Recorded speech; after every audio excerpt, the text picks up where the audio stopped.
Olá, boa noite. Manifestantes fecham a estrada de Capuaba em Vila Velha. O protesto acontece neste exato momento. Os moradores incendiaram pneus e com cartazes cobram justiça. A polícia também está no local. Quem acompanha tudo bem de perto é o nosso repórter Yuri Demuner e o cinegrafista Diego Gama. Boa noite, Yuri. Qual que é o motivo dessa manifestação? Isabela, boa noite para você, boa noite para quem está em casa. Eu falo aqui diretamente da estrada de Capuaba, na altura do bairro Santa Rita, em Vila Velha, onde esse protesto, que começou de forma pacífica por volta de 4 horas da tarde, virou um verdadeiro cenário de guerra. Eu já vou sair de frente da imagem para deixar vocês com o cenário, e o fogo está pegando aqui neste momento. A polícia está aqui no local. Os manifestantes protestavam por causa de uma ocorrência que aconteceu nesta madrugada. Um jovem de 19 anos que estava em uma moto foi baleado por 2 tiros pela polícia. Um tiro pegou na nuca e o outro pegou no braço. Então os familiares iniciaram o protesto pedindo justiça. A polícia falou que o jovem não obedeceu uma ordem de parada e por isso ele estaria numa moto, não obedeceu uma ordem de parada e teria sido baleado por conta disso. Os familiares contestam essa versão, afirmam que o jovem teria saído de casa por volta de 4 horas da manhã desta madrugada para levar a avó dele no médico. Ela estava meio passando mal e deixou ele numa unidade de saúde, num posto de saúde aqui da região. E quando ele voltava para casa, ele acabou sendo baleado pelos militares. Aqui no local, como vocês podem ver, a pista ainda está bloqueada, o trânsito está bem ruim no local, está fechado, está congestionado. É a estrada que dá acesso ao porto de Catuaba. Os manifestantes colocaram fogo em pneus e quando a polícia chegou para tentar liberar a via, começou um verdadeiro confronto. Os militares deram tiros de borracha, também jogaram bombas de efeito moral contra os populares, e os populares revidaram soltando foguetes contra as guarnições, contra o avanço da polícia. Foi um verdadeiro cenário de guerra, como eu disse. Eu estava no meio conversando com a cunhada do jovem que foi baleado, não deu nem para gravar a entrevista com ela, foi uma situação de confronto muito forte, a gente teve que sair do local, buscar um local mais seguro. Agora esse confronto já acabou, né? A polícia já chegou aqui no local, aguarda a chegada do Corpo de Bombeiros para apagar o fogo e liberar a via para que o trânsito possa fluir normalmente, mas os familiares estão contestando essa versão aí da polícia de que o menino foi baleado sem motivo nenhum aparente. E a polícia afirma que ele não obedeceu uma ordem de parada e também teria atirado contra os militares. Essas são as informações, Isabela. Eu continuo acompanhando aqui e amanhã todos os detalhes no TN1. Ok, Yuri, muito obrigado pelas informações. Realmente são duas informações muito diferentes, né? Tanto da família quanto da polícia, isso deve ser apurado. E a família, os moradores, devem não só se manifestar publicamente fazendo um protesto como esse, mas também indo à corregedoria da polícia. Assim, se faz uma denúncia de forma oficial para que a polícia investigue o que de fato também aconteceu. A gente muda de assunto agora para falar de uma tragédia que aconteceu em Jardim Camburi, em Vitória, hoje. Um homem se jogou do prédio após matar a esposa a facadas. Tudo aconteceu, gente, na frente do filho do casal, uma criança de apenas 9 anos de idade. O representante comercial não aceitava o fim do relacionamento. Ele enfrentava um câncer e estaria em depressão. Foi nesse apartamento no 6º andar de um prédio em Jardim Camburi, Vitória, que tudo aconteceu. José Guilherme Firme, de 56 anos, não aceitava a separação. Ele era casado há 20 anos com Renata Augusta Amaral Firme. A mulher pediu divórcio há cerca de 15 dias e, segundo familiares, foi quando a guerra começou. Ele entrou em depressão porque parece que não estava convivendo bem os dois. Ela pediu várias vezes que ia separar dele. E ele não queria aceitar, de jeito nenhum. Entrou em depressão, fez essa loucura de assassinar a mulher e se jogar do último andar do prédio. Segundo informações da polícia, José Guilherme matou a esposa a facadas e logo depois se jogou do 6º andar. Todo esse crime aconteceu na frente do filho do casal, de apenas 9 anos. A criança, inclusive, ligou para a avó materna para contar tudo o que tinha acontecido. O homem sofria de depressão e lutava contra um câncer há cerca de 3 anos. Ele sabia que ia morrer, que o médico desenganou ele, está entendendo? Familiares disseram que José Guilherme já tinha ameaçado se matar outras vezes. Em uma delas, o representante comercial chegou a dizer que se ele morresse, levaria Renata junto. Ela é louca, apaixonada por ela, por esse motivo, com medo às vezes dele ela arrumar outra pessoa, ele preferiu se matar e matar ela, dar fim nos dois. O crime aconteceu no início da tarde desta quinta-feira. O casal morava no apartamento há 15 anos. Muito triste, né? Olha, gente, inicialmente a perícia identificou que o crime teve uma motivação passional. Mas as investigações continuam e nenhuma motivação é descartada. A arma branca utilizada no crime foi recolhida para exame e os corpos foram levados para o DML de Vitória. O filho do casal está com a avó. 3 pessoas morreram após um grave acidente na BR-101 em João Neiva, no norte do estado. O carro seguia em direção norte quando bateu na lateral de uma carreta. Em seguida, o motorista perdeu o controle da direção, o veículo rodou na pista e atingiu a frente de uma outra carreta que seguia no sentido contrário. As 3 pessoas que estavam no carro morreram na hora. Os nomes das vítimas não foram divulgados pela Polícia Rodoviária Federal. O trânsito já foi liberado no trecho. E uma escopeta com alto poder de fogo foi apreendida em um condomínio de luxo em Vila Velha. 3 jovens foram presos, entre eles uma blogueira. A arma chama atenção. É uma escopeta calibre 12 de origem turca. Armamento que não é comum em apreensões da Polícia Militar e que foi encontrado junto com 3 jovens na região da Ponta da Fruta, em Vila Velha. Entre os jovens, uma blogueira com quase 10 mil seguidores nas redes sociais. A equipe da Polícia Militar fazia um patrulhamento de rotina aqui na região da Rodovia do Sol, quando um morador parou a viatura e falou: olha, tem alguma coisa errada ali num condomínio de casas dentro de um parque aquático na região de Ponta da Fruta. 3 jovens estão usando drogas, parecem que estão armados. A Polícia Militar, então, diante dessa denúncia, foi até o local. Dito e feito, encontrou drogas e também o armamento. Quando eles perceberam a presença policial, eles tentaram se evadir para dentro, mas eles já foram abordados com o armamento fora, já foi visto o armamento fora, e daí seguiu, em razão do flagrante delito, a vistoria no chalé, onde foi constatado o restante do material ilícito. Uma pistola 380 e drogas também foram apreendidas. O major responsável pela companhia que atua na região 5 em Vila Velha explicou o diferencial do armamento turco, que classificou como versátil. Ela é uma arma que ela é utilizada muito para romper obstáculo de curto alcance, né? Em guerrilhas urbanas, as instituições policiais militares utilizam esse tipo de armamento, dependendo da munição para isso, dependendo da munição. Essa é uma arma que o que a difere das demais é por ser automática. Gilvan Matiel Franco, de 22, e Lauandro Fernandes, de 24 anos, detidos, já são conhecidos pela polícia. Eles têm passagem por tráfico de drogas e outros crimes. A partir do momento em que foram abordados, eles resolveram não se manifestar de nenhuma forma e seguiram até a delegacia de polícia civil sem fazer nenhum tipo de pontuação. A blogueira de 24 anos, namorada de um dos detidos, foi ouvida e liberada. Olha, a Polícia Civil diz que uma fiança foi determinada para os outros 2 detidos. E caso ela não seja paga, eles serão encaminhados para o Centro de Triagem de Viana. A polícia investiga um furto que aconteceu no quartel-geral da PM em Vitória. O ladrão ficou mais de 20 minutos no hangar do Notaer. Em seguida, percorreu várias salas, de onde levou radiocomunicadores, tablets e também equipamentos de GPS. O crime aconteceu na madrugada do último sábado. Segundo a PM, câmeras de vídeo monitoramento flagraram o ladrão dentro do quartel. A polícia fez buscas nas imediações e conseguiu recuperar um tablet. Mas, até o momento, ninguém foi preso.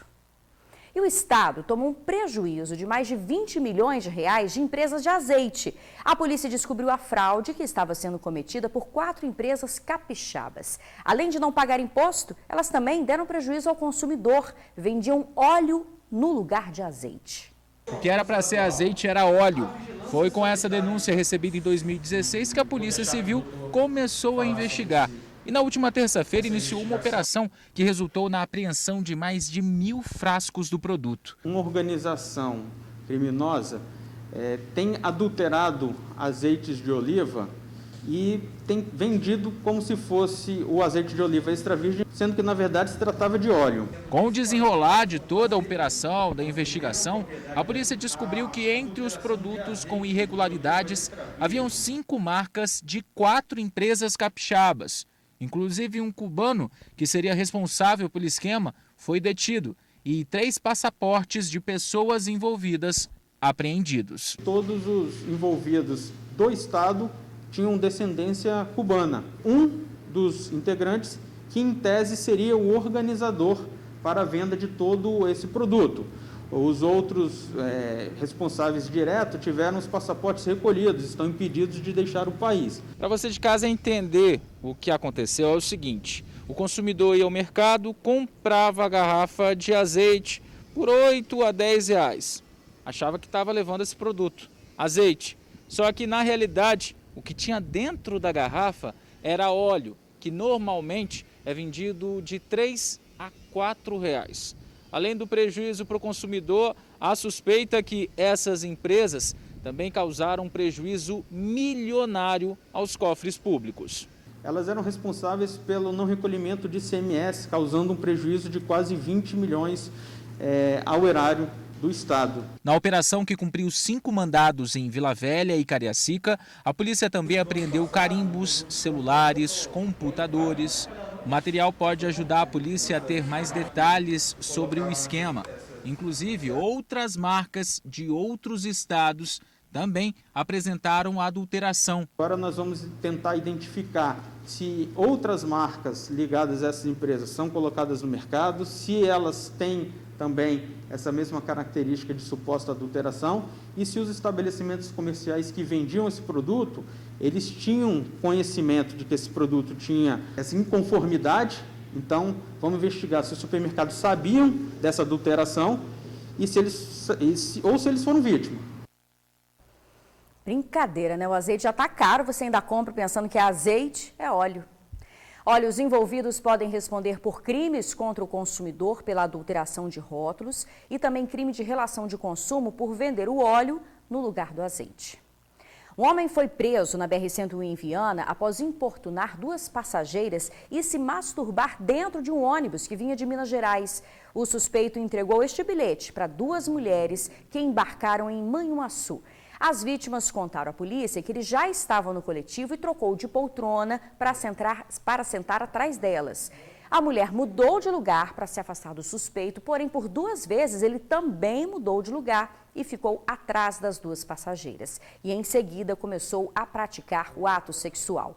As vítimas ainda teriam sido ameaçadas por ele. E após saber o que aconteceu, o motorista parou no posto da PRF em Viana. O suspeito foi levado para a delegacia, autuado em flagrante por importunação sexual e já está no presídio. Tem que denunciar mesmo. A seguir, alerta: perseguição e acidente em Vila Velha. O carro foi parar no estacionamento de um supermercado. Fique com a gente um instante só. Carro invade estacionamento de supermercado durante perseguição em Vila Velha. Os agentes da Guarda Municipal tentaram abordar o motorista que seguia um carro com placas de Minas Gerais. O veículo tem restrição de roubo e o condutor não parou. Pelo contrário, acelerou na Avenida Santa Leopoldina, em Coqueiral de Itaparica, e acabou dentro do estacionamento de um supermercado que fica ali no mesmo bairro. O suspeito tem 29 anos e está detido no DPJ de Vila Velha. Bom, vamos atualizar as informações do coronavírus. Os números continuam subindo aqui no estado. O painel Covid já foi atualizado. Nós temos 166.999 casos confirmados da doença, 3.982 mortos até o momento e o número de curados é de 153.977. Nessa atualização foram registrados 1.311 casos, isso somente em 24 horas. 13 pessoas perderam a vida de ontem para hoje e a quantidade de pessoas recuperadas também é um número alto, foi de 1.107. Bom, a gente volta a falar do protesto de moradores que acontece ali na estrada de Capoaba, em Vila Velha. O repórter Yuri Demuner está acompanhando neste momento como é que está o acesso ao trecho aí, né? Uma estrada importante não só para o porto, mas para vários bairros ali do entorno da região, né, Yuri?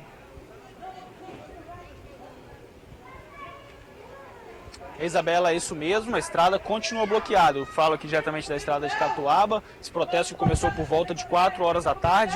A estrada continua bloqueada desde então. Vocês podem ver nas imagens aí o fogo, né, ainda consumindo o que resta do pneu e dos móveis que foram incendiados pelos moradores. A Polícia Militar, o batalhão de choque, ele continua também dando a segurança aqui do local, né, tentando de alguma forma, e o acesso está bloqueado. Eu vou pedir para o Diego tentar mostrar lá, ó, os caminhões que não conseguem avançar. A polícia isolou aqui a área até mais um pouco para frente, isolou, colocou fitas adesivas para não deixar com que os caminhões nem os carros passem. Os moradores que chegam do trabalho também têm dificuldades para se locomover por dentro do bairro. Essa outra rua aqui eu vou pedir para o Diego mostrar, ó, tem caminhão parado, tem motocicleta parando, carro tentando retornar. Está uma situação realmente complicada, tanto aqui na estrada de Capuaba, que dá acesso ao porto de Capuaba, como também nos acessos por dentro do bairro. Muitos motoristas de carreta tentam passar pelas ruas estreitas do bairro, mas acabam tendo que voltar porque não tem jeito de passar. Como eu disse, a Polícia Militar está aqui, a Polícia Rodoviária Federal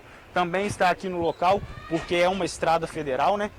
E aí os policiais federais também foram acionados para atender essa ocorrência. Como eu disse, desde 4 horas da tarde que esse protesto começou, essa via está bloqueada, os moradores fizeram, né, teve um confronto, como eu falei na primeira entrada, um confronto entre a polícia e entre os populares que estavam manifestando contra uma ação que aconteceu nessa madrugada.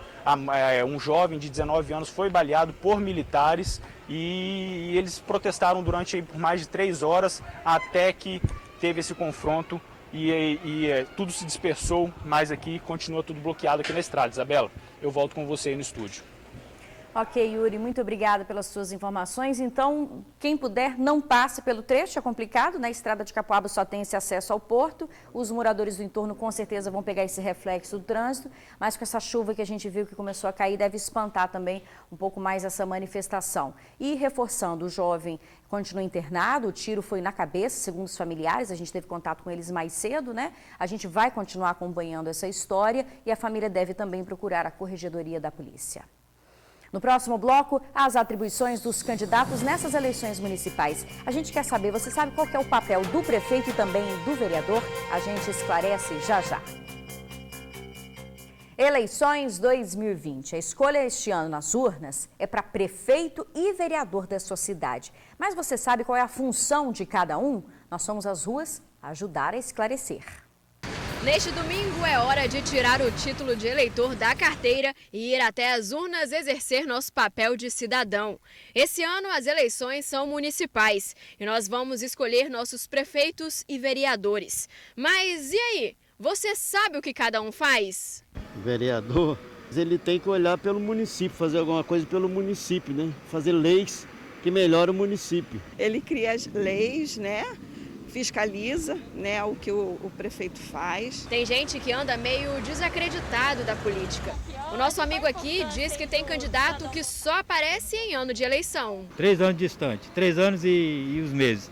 Aí no final ele aparece, entendeu? Querem correr atrás, prefeito. Quer correr atrás, fica abraçando, querendo fazer de amigo e tudo. Para os eleitores que ainda têm dúvidas e não sabem muito bem qual a função de cada candidato, a gente ajuda. Afinal, o que um vereador faz? O vereador que ele tem várias funções. Uma das funções dele, né, é justamente fiscalizar as atividades do prefeito, por exemplo. E também que ele tem uma outra função, que é a função de legislação. O vereador que ele é uma espécie de um intermediário entre a prefeitura e o interesse da população.